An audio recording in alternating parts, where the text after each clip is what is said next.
Coming up on Mountain News this morning, fans poured into Knott Central High School last night for the first night of the WYMT Food City Mountain Basketball Classic. And the Mountain Classic Scholarship Awards took place Monday morning at the Mountain Arts Center, giving out more than 100 scholarships to Kentucky students. Plus, the official swearing in of the new governor of Kentucky took place last night, and preparations are underway for today's inauguration. Dedicated to Eastern and Southern Kentucky, this is WYMT Mountain News This Morning.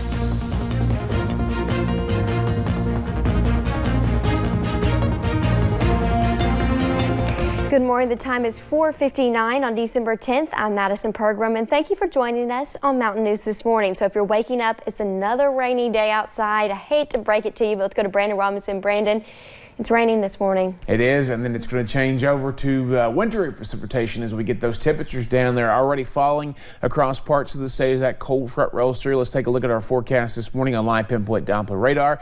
Kind of scattered showers right now. Hopefully some redevelopment will be going on, but some heavier pockets of rain up near I-64 and down into parts of northeast Tennessee. Visibility a little bit rough this morning, so just be careful of that in some areas. Some fog across parts of the area, so anything less than 5 miles is pretty limited visibility. 37 in Louisville, 56 in Middlesboro. That's your range this morning. So you can already see Lexington in the 40s, Irvin there in the low 50s, 50 in Somerset. So those temperatures will continue to fall. Our winds have shifted from the southwest to the northwest there. Those are starting to kind of move in now. We're going to continue to watch that as we head through the next little bit there, continue that transition over.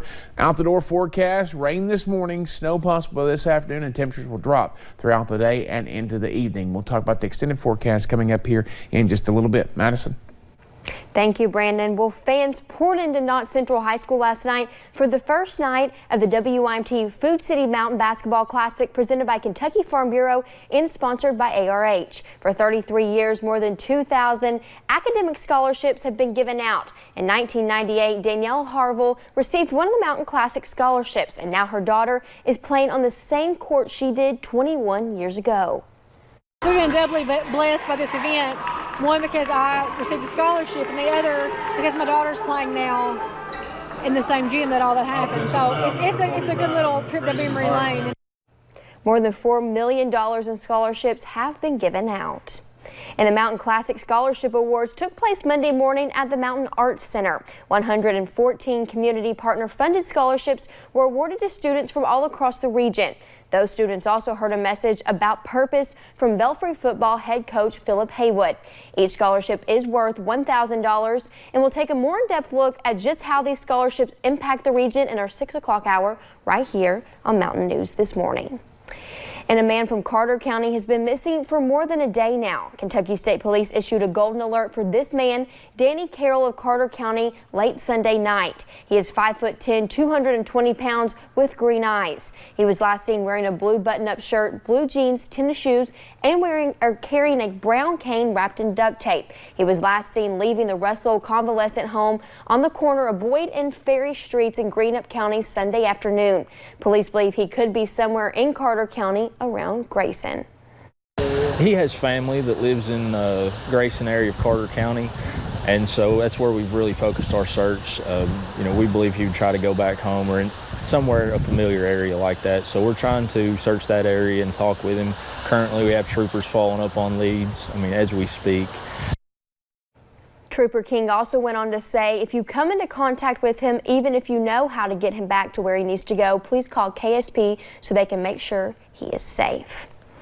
And the official swearing in of the new governor of Kentucky took place last night. Governor Andy Beshear took the oath of office at midnight, and former Governor Matt Bevin vacated his seat. Crews are putting together the final touches for the inauguration ceremony, parade, and balls, all happening later today. And you can join the team coverage of the inauguration. We will carry the swearing-in ceremony live at 2 p.m. on WYMT and WYMT.com. The ceremony will be emceed by some Kentucky educators, and the Harlan Boys Choir will be among the performers. We will also have several reporters in Frankfort who will have reports at 4, 5:30, and 6. And Governor-elect Andy Beshear was officially sworn in as governor of the Commonwealth of Kentucky overnight. And yesterday he announced more members of his cabinet. Out of the most notable is former Kentucky Supreme Court Justice Mary Noble, who is now acting as the governor's Secretary of Justice. Kerry Harvey is a former U.S. attorney. He most recently represented the Eastern District of Kentucky. He is now moving into his new role as Public Protection Secretary. The governor says he is not finished yet. We took the time to get the cabinet right. We collectively are going to take the time to get the commissioners and the deputy commissioners and the division directors right. I want to make sure that we have people in each and every position that can live out the mission. In total, Governor Beshear named 10 new appointments, and you can find all those names on our website at WYMT.com. And as Governor Andy Beshear prepares to take the office, Monday was the last night in Governor Bevin's term. Yesterday, the governor thanked staff for their work the past 4 years. The governor also held 2 final events honoring veterans and their families. Governor Bevin was at a ceremony to unveil a new monument for prisoners of war in the Capitol Rotunda, as well as the groundbreaking for a memorial honoring Kentucky's Gold Star families. The final day in office also became an emotional one for the Army veteran. We truly do live